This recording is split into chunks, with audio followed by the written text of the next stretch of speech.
You're listening to Brain Lenses, a show about how we perceive the world, ourselves, and each other. I'm Colin Wright.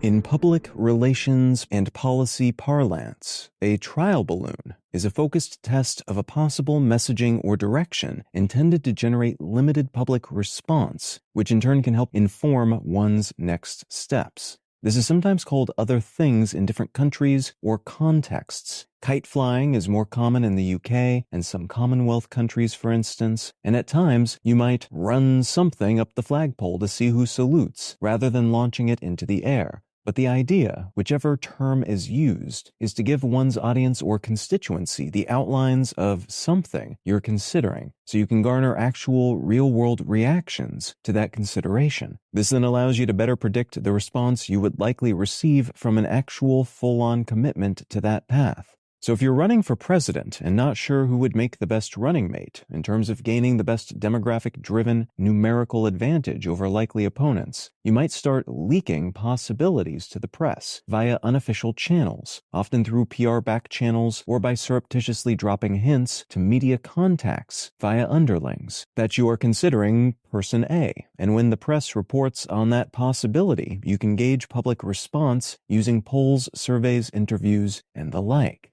You can then repeat this process for person B, person C, etc., each with their own news cycle. This is generally a better means of ascertaining the public's true feelings on something, because the implication is that this is a real possibility, rather than a theoretical maybe based on nothing.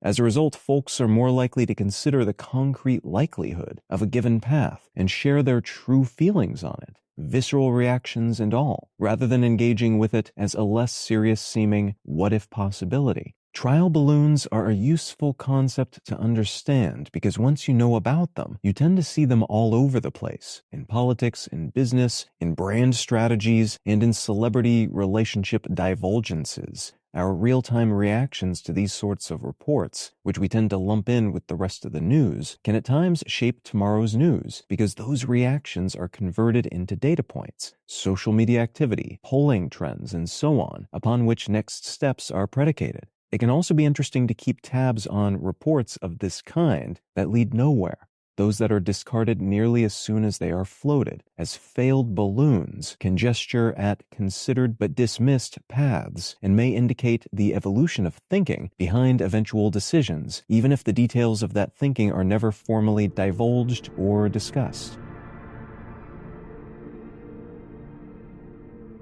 You can find out more about Brain Lenses, including how to support this show, and in return receive an additional episode of the show each week at brainlenses.com. You can also support this and all of my projects at understandery.com. I'm Colin Wright, and I'll talk to you again next week.